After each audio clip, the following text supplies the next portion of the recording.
नमस्कार, मैं रवि कुमार पांडे आप लोगों के साथ और आप देख रहे हैं तरंग 24 न्यूज़।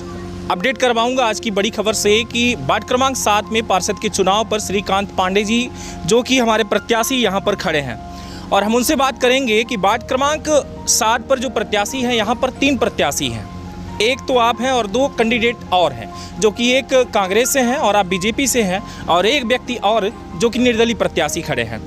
और इस कहीं ना कहीं वार्ड क्रमांक 7 में क्या क्या कमियां आ रही हैं आपको देखने को मिली और क्या क्या मिली वो सारी चीज़ें हम बात करेंगे आपसे। और जनता कितना सपोर्ट कर रही है इनको और क्या इनको लग रहा है कि यहाँ पर कमियां नज़र आई, क्यों आप मैदान में उतरे, क्योंकि पहली बार खुद कहीं ना कहीं आप राजनीति में कदम रख रहे हैं और सेवा करने के इच्छा से आ रहे हैं कि क्या इनकी राजनीति की भावना है। सारी चीज़ें हम पता करेंगे और जानेंगे इनसे कि आखिर में क्या क्या इनकी उम्मीदें रहीं और किस पर्पज़ से आप खड़े हो रहे हैं। पहले तो बहुत बहुत आभार आपका जो आपने मुझे टाइम दिया। प्रचार प्रसार में काफ़ी टाइम लग रहा है आप लोगों का जी। किस पर्पज़ से आप, क्या प्रस्ताव रहा आपका मैदान में उतरने का और राजनीति में कैसे आप कदम रख रहे हैं? हमारा तो पहले तो जनता की सेवा करना, ये हमारी पहली प्राथमिकता रहेगी जी।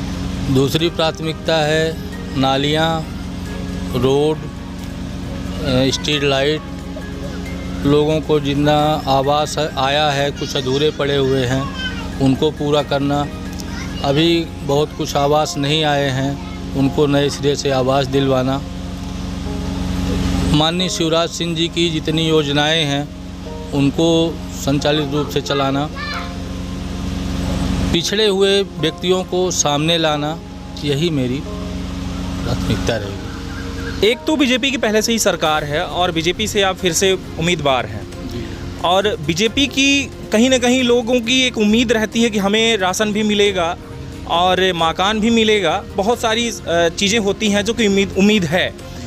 कहाँ तक आपको लगता है कि विकास हो पाया है अभी तक और किस विकास की उम्मीद आप लेकर आए हैं? क्योंकि जो चीज़ें आप कह रहे हैं वो कहीं ना कहीं तो ऑलरेडी जनता को मिल पा रही है। एक ये चीज़ें सामने आपकी आई कि भाई हम मकान जिन लोगों को नहीं मिला उनको भी दिलवाएंगे, लेकिन और क्या सामने आए आपके सामने? क्या ऐसी चीज़ें सामने देखने को मिली इस प्रचार प्रसार में आपके सामने? अभी जैसे इधर कुछ रोड की बड़ी समस्याएं हैं, अपने यादव मोहल्ला में रोड की समस्याएं हैं जी, पानी की समस्याएं हैं। हमको पाइपलाइन द्वारा वहाँ नल जल की योजनाओं को पहुँचाना है। माननीय शिवराज सिंह जी का जो नरेंद्र मोदी जी की योजना है घर घर तक पानी पहुँचाना जी, पानी की पहली प्राथमिकता रखेंगे, कोई भी व्यक्ति पानी से वंचित न रहे। दूसरी रोड और नाली,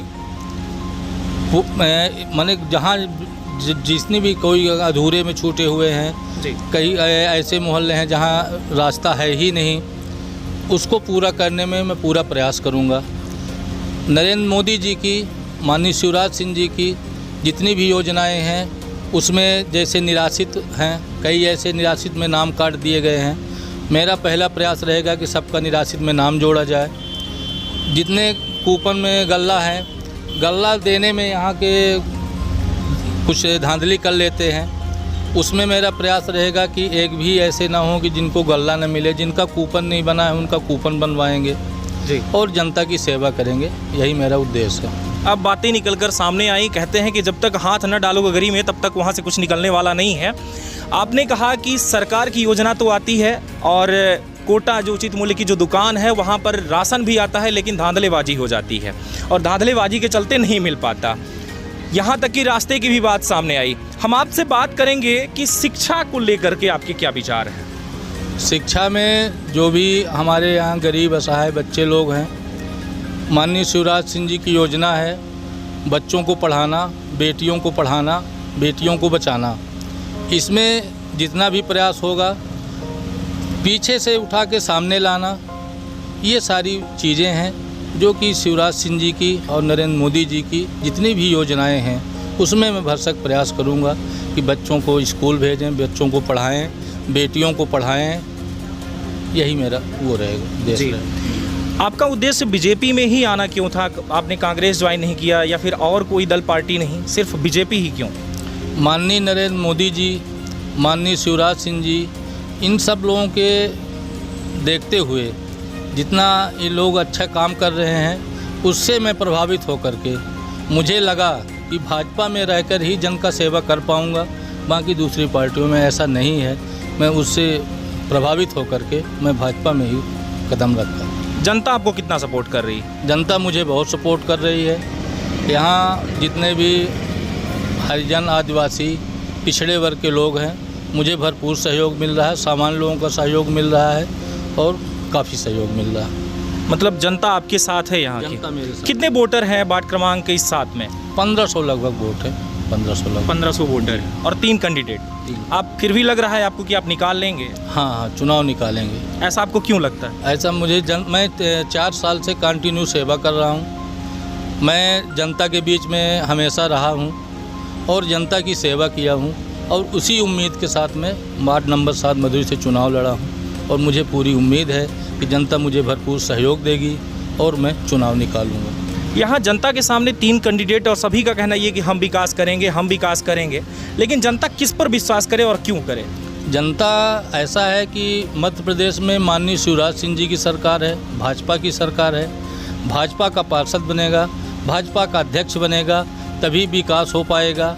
कांग्रेस का पार्षद बनेगा भी, कहीं भी बने, तो वही रोना रहेगा, मुझे शासन साथ नहीं दे रही है, मुझे ऐसा नहीं दे रही है, मुझे ऐसा नहीं कर रही है, और ज्यों के त्यों विकास रुका रहेगा। बात ये है। जी। शुक्रिया। आप देख रहे हैं कि आपका कहना जो है सही है कि अभी तक जो बातें चलकर सामने आ रही हैं वो ये है कि हम अगर विकास कर सकते हैं तो सिर्फ बीजेपी को लेकर कर सकते हैं, क्योंकि बीजेपी की जो सरकार है वो हर जगह है। हम चाहे सांसद की बात करें, विधायक की बात करें, या फिर बात करें हम स्टेट गवर्नमेंट की, या फिर खुद की इंडिया की, यानी कि हम प्रधानमंत्री जो है वो भी जो है तो बीजेपी के हैं। अगर कोई विकास कर सकता है तो अगर ऊपर वाला हमें कुछ देगा तभी हमें मिल पाएगा, तभी हम विकास कर पाएंगे। अगर नहीं कर पा रहे हैं तो रीज़न ये हो जाएगा कि जो अगर कोई कांग्रेसी अगर जीतता है, इनका कहना, आपका जो कहना है वो यही है कि अगर उसे विकास करना भी होगा या नहीं कर रहा है तो उसका कहना ये हो जाएगा कि सरकार हमारा साथ नहीं दे रही, इसलिए हम विकास नहीं कर रहे हैं, जिसको लेकर के जनता मुझे वोट देगी। अब देखना ये होगा कि जब पार्षद का चुनाव होगा तो जनता इनके साथ कितनी इनके साथ रहती है और वाकई में इनको वोट मिलते हैं या नहीं, और इनका साथ जनता अगर देती है तो वाकई में आगे चलकर ये विकास करते हैं या नहीं। बने रहें आप तरंग 24 न्यूज़ के साथ। फिर से मिलते हैं बड़ी खबर के साथ, तब तक के लिए नमस्कार, जय हिंद।